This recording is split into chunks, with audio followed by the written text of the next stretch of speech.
Hey there, little chicken nuggets. It's me, Carl. Welcome to Grow TV,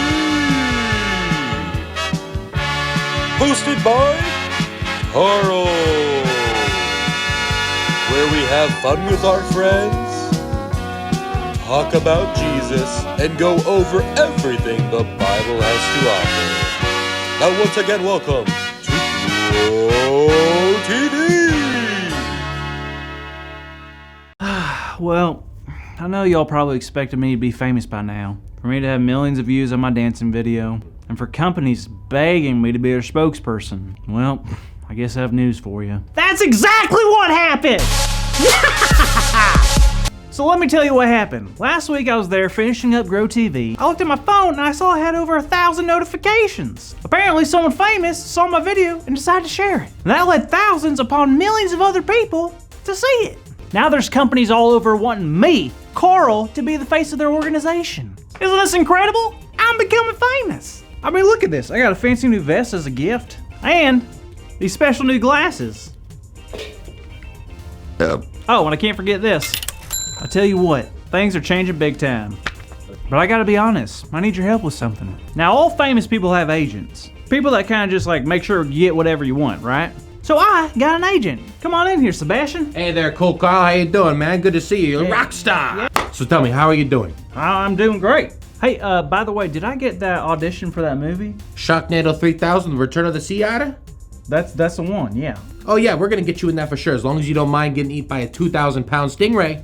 Well, actually, I prefer it. Perfect, that's why I love you. Get the stingray ready. All right, Carl, hit me with it. What can I do for my biggest star? Well, I was curious, like, what kind of like stuff can I have? Is there like a budget or like a limit? Do turtles wish they could fly? I have no idea. They do not, okay? No budgets, no limits. Whatever your tiny little bearded heart wants, it gets, all right? Now hit me with it. Anything I want, huh? All right. Well, I guess I want a swimming pool with jello filled, a bathtub that's just filled with chicken nuggets, a lawnmower that can go underwater, a submarine that can drive on land, a deer that calls me Sir Winston, a talking deer. Is that it? How about an assistant that's only job is to slap mosquitoes off me? Oh, I have the perfect guy. His name is Slappin' Jimmy. You'll love him. Anything else? Nope, I think that's it. Great, I'll make it happen, okay? All right? Give me Slappin' Jimmy. I don't care if he's in the middle of surgery. I need him. Sebastian's crazy, but I love him. Wow, I can't believe it's really happening. I'm becoming famous, and I get to have whatever I want. Kind of reminds me of a Bible story. You know, it sounds a lot like today's story. Oh, hey, Andy. Hey, Carl. Today's story is actually about another man who was asked what he wanted. Oh, nice. I can't wait. Me either. So today's story is in 1 Kings, and it starts with the end of David's reign as king of Israel. Unfortunately, David died after being king for 40 years in Israel. Now, if you remember from last week, there was an issue with who would be taking over as king after David was gone. But at the end of the story, it became very clear about who was going to be the next king. And the next king would be, drumroll please, Solomon! Now, a lot of people don't remember, but Solomon was very, very young when he became king. Y'all want to guess how old he was? I'll wait.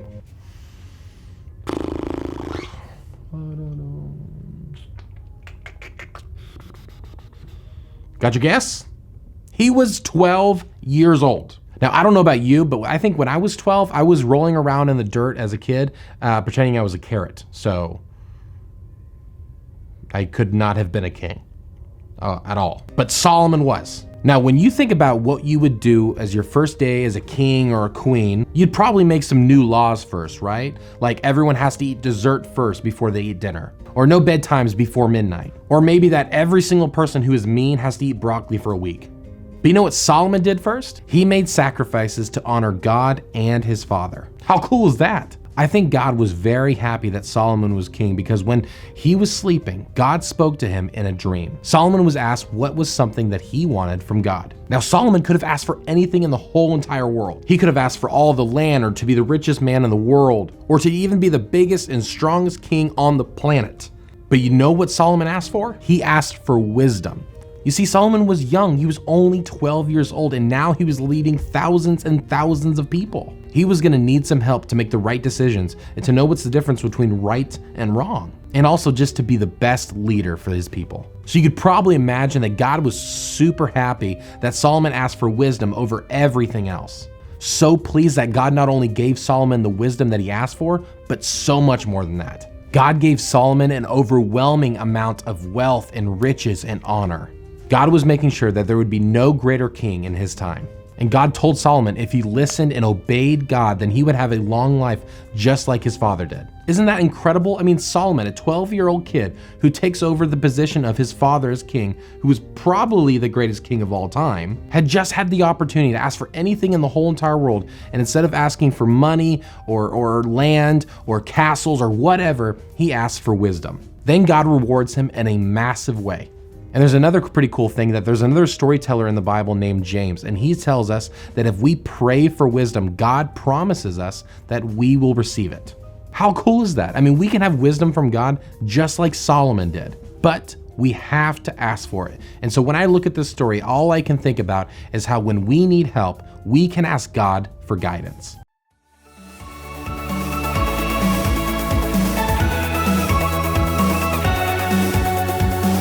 All right, you big stars. Our big idea today is when we need help, we can ask God for guidance. All right, now let's say it out loud on the count of 3. 1, 2, 3. When we need help, we can ask God for guidance. Great job, everyone. Isn't that just the best news ever? Speaking of needing help, Carl, how you doing? I'm a changed man.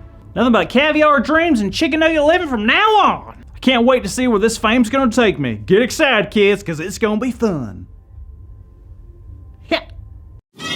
Thank you for watching, and tune in next week for a new episode of Pro TV.